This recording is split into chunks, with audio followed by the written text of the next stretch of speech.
Each week, we welcome to our NfG stage one of our highly talented members or special guests with something designed to help you and your business. Our next guest is someone you can count on in more ways than one. Although he may not always say much, when he does, it's certainly worth listening. Generally hanging back in the shadows, he isn't adverse to the limelight and was even on a TV program where he became a pet parent to his canine companion, who is never too far away. Apart from donating his time to NfG, he also donates blood. Yet, as an accountant dealing with many people's last-minute tax returns, it's not the first time he's been called a lifesaver. And he's a man of action. Nearly a decade ago, he underwent a cycle ride from Norwich to Edinburgh and back in just 3 days in aid of Norfolk Hospital Trust, blowing away his £3,000 fundraising target to raise nearly £10,000. And that's a phenomenal return trip and an incredible return on investment. Time spent with him is also a great investment, which is something that he takes active interest in. As a treasurer to a local charity and taking on the accounts for at least 2 other non-profits, it's amazing how much of his time adds up to helping so many others, as well as being a genuinely nice guy. It proves how important it is to know your numbers and truly get to know the people behind them. With a talk helping us to know if our businesses are going in the right direction, we bring to you Peter Bussey. Good morning, Peter. Yeah, good morning, everyone. Yeah, so there is a few obvious caveats with this that you've all been listening into previous inspiration slots, and you've got a vision for your business, a plan, a business plan, and you kind of one of these people that don't give me a box full of receipts at the end of the year, and you do actually keep your accounts going throughout the year. We're really going to talk today about knowing your numbers. So understanding the numbers of your business is crucial to your success. If you have a grasp of the key figures, you're going to make good business decisions. So knowing the numbers, everyone knows their height, weight, and age. Some people might choose to not know their weight, but you've generally got a fairly good idea of that. Perhaps not so much your BMI, your heart rate, your stress levels. There's various measures of indicators of stress levels. And how do you use these to change your lifestyle? You can measure your personal health from those numbers and adapt your lifestyle accordingly. But then, like your own health, your business health is a sum of its own environment, where it operates and what is happening with it. So as well as ensuring that business itself is fit for purpose, there's a need to be conscious of its marketplace and what's going on in the wider economy. In interest rate rises, market influences. So knowing the numbers of your business can then be used as a health check in the same way that you check your own health. So if your own health isn't good, you'd go along to a doctor and they'd use vital numbers that they would know about you, age, weight, etc., to prescribe a suitable treatment. And knowing your business numbers with you and your accountant together allows you to implement measures in a timely way before they can become a major crisis. So if your business lost money for 3 consecutive months, what would happen? You'd be stressed. This would prompt you to take corrective action. So a key measure, a loss, gets you to do something to improve the results. This can be to reduce your costs, increase income, but what else? Yes, it's basically taking some action to put procedures in place to avoid or deal with the problems promptly to minimize any financial damage. So what measures, procedures or actions could be put in place to foresee issues? I'm sure most of you have heard the term KPIs. I think most people think of it as key performance indicators, but when you're trying to look for these to avoid future issues, I tend to call them key predictive indicators. So going back a bit in time, 1994, Continental Airlines was not in a good state. It had gone through 2 bankruptcies, and a man called Gordon Bethune took over, and he got the employees focused on 3 KPIs.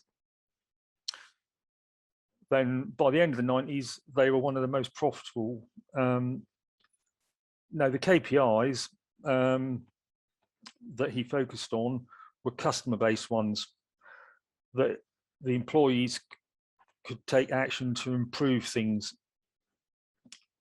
He looked at less lost luggage, a quality KPI, fewer complaints, a customer satisfaction KPI, and more on-time arrivals, a speed of delivery KPI, so that it was something that all employees in the team could work towards the goals, the pilots, the flight crews, the baggage handlers, or even food service caterers. So what do KPIs tell you? So once you have historic results, it gives you a trend, and it can tell you the actions that are required to get the trend line moving in the right direction. You know, you need to be keeping your KPIs, some of them weekly, some of them monthly, so that you can see how they're moving, whether they're going in the right direction or not. And that's why you need a business plan to know what that right direction is, where you're trying to aim. And then acting promptly on any changes in those trend lines will increase the chances of success and ensure your business survives. You know, there's a key statistic that 50 to 60% of businesses in the first 5 years don't survive. But even once you get past that, you know, unless you keep an eye on your business, you know, problems can arise. So measuring what matters to customers and key performance indicators become key predictive indicators. So customers are satisfied, they come back for more, and they spend more, and they tell their friends. So hopefully, again, something you've all heard of: vanity, sanity, and reality. So vanity is just looking at your turnover. Everyone thinks it's good to impress their competitors with, you know, our turnover's up or doubled or whatever. But sanity is whether that turnover is making you any profit. But in actual fact, the reality is, have you got enough cash in the bank? So yeah, turnover is, you know, vital, but you need to have sufficient margin built in. So your profit comes after any costs of sales, direct costs, and then your regular overheads have been taken off. So these costs should be reviewed, or you could consider outsourcing. So net profit is rarely the same as cash generated. So this is due to the cash gap from paying suppliers and employees sooner than customers pay their invoices. So you need to review your turnover and costs and keep some indicators of those ones. And that's keeping an eye on your speedometer. You know, how fast are you traveling, where, you know, and, you know, what you're doing. But in actual fact, you also need to keep an eye on your fuel gauge.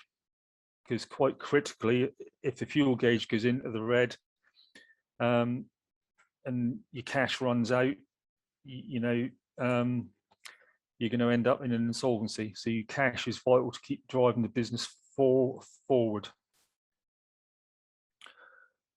So again, know your bank balance. I mean, how many of you today know what your bank balance was on the first thing on a Monday morning? And again, if you note that down once a week on a Monday or once the first of the month, you can see a trend. Always try and do it on the same day so that it's not influenced by payment terms and things, but it just shows you whether it's moving the right way you'd expect with everything else that's going on. You can review debtor days. Again, you've got to measure your debtor days. You've got to have a KPI for that. Consider invoice factoring. That brings cash in. You can raise invoices for the end of the month. Many people pay 30 days from the end of the month. So if you raise an invoice in the first of the month, they might not pay till the end of the following month. Whereas if you raise it on the 31st or the last day of the month, you hopefully get paid within a month. Follow-up invoices when they're due, but automate the process. Most accounting systems will have some form of chasing system or have your own diaried one. If you reduce your credit terms to 14 days, people will generally still pay you within 30 days because everyone always tries to stretch it out. Review your creditor terms, seek an extension to when you've got to pay your creditors to match when your customers are going to pay you. If they pay you within 60 days, try and get your creditors to pay within 60 days. And then review any stock levels if your business holds stock, or get it held as consignment stock where the supplier keeps ownership of the stock and you don't have to pay for it until it's actually used. Or arrange more frequent stock deliveries to reduce the amount held. So kind of to bring it together, there's lots of indicators you can look at and you'll never remember them all. So the best way is to come up with a little one-page business plan that are the key ones that suit what your business focuses on. Be clear on the goals for your business, ensure they're smart. I'm sure we've had a session on what a smart measure is. Establish the customer predictors.